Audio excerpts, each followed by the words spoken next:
Shalom. Kembali kita akan mempelajari pelajaran sekolah Sabat pada saat ini. Sebelumnya, mari kita tunduk kepala dan kita berdoa. Kita berdoa. Bapa kami yang bertakhta dalam kerajaan sorga, urapi hamba-Mu dengan kuasa Roh Kudus Tuhan, supaya hamba-Mu boleh menyampaikan kebenaran firman Tuhan lewat pelajaran sekolah Sabat pada saat ini. Ampun dosa kami dalam nama Yesus Juru Selamat kami. Amin. Judul pelajaran kita sepanjang minggu ini yaitu penglihatan Tuhan atau pandangan Tuhan, pandangan Alkitabiah. Kita sudah mempelajari pelajaran-pelajaran sebelumnya bagaimana pandangan Tuhan, kemudian pertanyaan Leibniz dan pandangan Alkitabiah. Dan kemarin kita sudah membahas tentang menyembah penebus. Dan sekarang ini pandangan Tuhan tentang hukum Allah. Tentang hukum Allah. Di dalam buku Ulangan 6 ayat yang kelima, firman Tuhan demikian, kasihilah Tuhan Allahmu dengan segenap hatimu dan dengan segenap jiwamu dan dengan segenap kekuatanmu. Nah, di sini diceritakan ada beberapa waktu yang lalu di Prancis, bangsa ini memperdebatkan tentang masalah hukuman mati. Karena apakah hukuman mati ini harus dihapuskan? Dan mereka bertanya kepada seorang ahli filsafat Prancis yang terkenal yang namanya Michel Foucault. Dan pada saat dia memberikan tanggapan dengan perdebatan yaitu masalah hukuman mati, haruskah itu dihapuskan? Maka dia menyatakan bukan hanya hukuman mati yang harus dihapuskan, tetapi untuk juga seluruh penghapusan seluruh sistem pemenjaraan dan membiarkan seluruh tahanan pergi dengan bebas. Wah, lebih jauh lagi pandangannya. Nah, mengapa?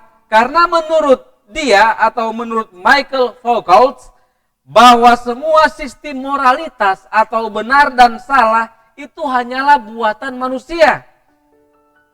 Saudaraku yang kekasih, oleh sebab ada oknum-oknum yang berkuasa yang mau menguasai masyarakatnya, makanya dibuat hukum.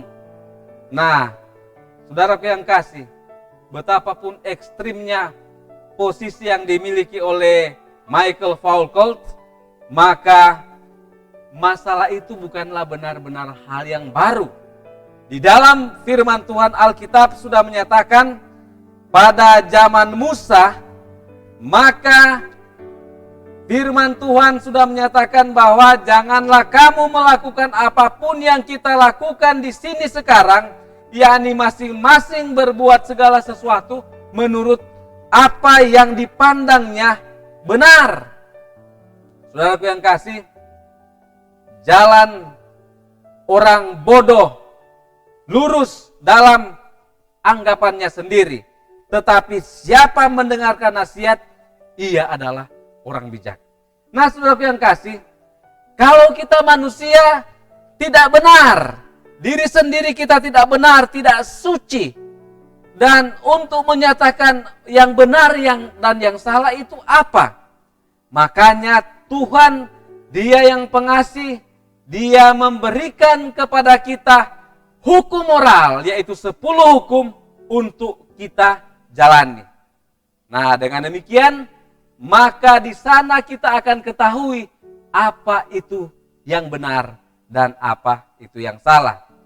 Nah, dalam pandangan penebusan, itu sama dengan pandangan tentang hukum. Kalau penebusan itu adalah penting, maka hukum itu adalah penting. Penebusan itu berbicara tentang Injil. Dan hukum itu ada hubungan erat dengan Injil. Karena hukum itu dia menuntun kepada Kristus. Nah, makanya di dalam Roma pasal yang ke-6 ayat yang ke-20 di sana dinyatakan bahwa Hukum Taurat tidak membenarkan. Tetapi hukum Taurat itu hanya menyatakan dosa. Bahwa kita semua ini adalah orang berdosa. Dan pada saat kita menyadari bahwa saya dan saudara, saudara dan saya adalah orang berdosa, maka kita membutuhkan Yesus.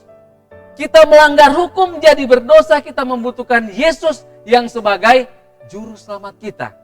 Nah, saudaraku yang kasih, sangat penting di dalam pandangan kekristenan, teristimewa di dalam sistem pendidikan. Maka hukum menurut hamba Tuhan Nyonya White di dalam Alfa dan Omega Jilid 8 halaman 67, oleh sebab itu semua pendidikan Advent harus menekankan apa yang Ellen White sebutkan sebagai keabadian atau kekekalan hukum. Hukum itu kekal. Taurat Tuhan itu sempurna, menyegarkan jiwa. Perintah Tuhan itu indah, membuat mata bercahaya. Takut akan Tuhan itu suci. Hukum Tuhan itu adil dan benar. Oleh sebab itu, Yesus dia memberikan satu teladan. Mazmur 40 ayat yang ke-9. Aku suka melakukan kehendak-Mu ya Allahku. Hukum-Mu atau Taurat-Mu ada dalam dadaku. Selanjutnya di dalam buku Yohanes 8 ayat 29. Bahwa dan Ia yang telah mengutus aku, Bapa menyertai aku.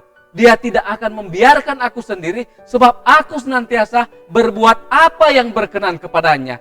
Artinya, Yesus dia tidak pernah berdosa, dia tidak pernah melanggar hukum, dan teladan kehidupannya yang suci, itu menjadi teladan bagi semua umat-umat Tuhan yang ingin masuk ke dalam kerajaan sorga. Ingat, hukum Tuhan itu tidak menyelamatkan. Tetapi tanpa penurutan kepada hukum Tuhan, maka kita tidak bisa selamat juga.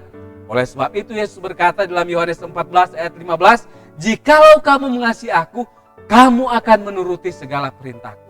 Mengasihi Tuhan, menuruti perintah Tuhan itu bukan syarat untuk mendapatkan keselamatan, tetapi karena kita punya rasa cinta kita kepada Tuhan yang sudah lebih dahulu mengasihi kita.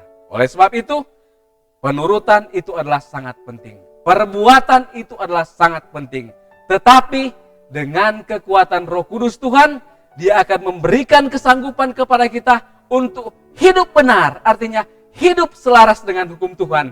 Dengan demikian, di ayat terakhir, Wahyu 14 ayat 12, yang penting di sini ialah ketekunan orang-orang kudus yang menuruti hukum-hukum Allah dan iman Yesus. Kiranya hukum itu boleh menjadi bagian kita, boleh terpatri dalam pikiran kita, dan kita akan melakukan kehendak Tuhan dengan kuasa Roh Kudus. Tuhan kiranya memberkati. Saya bawa dalam nama Yesus. Amin.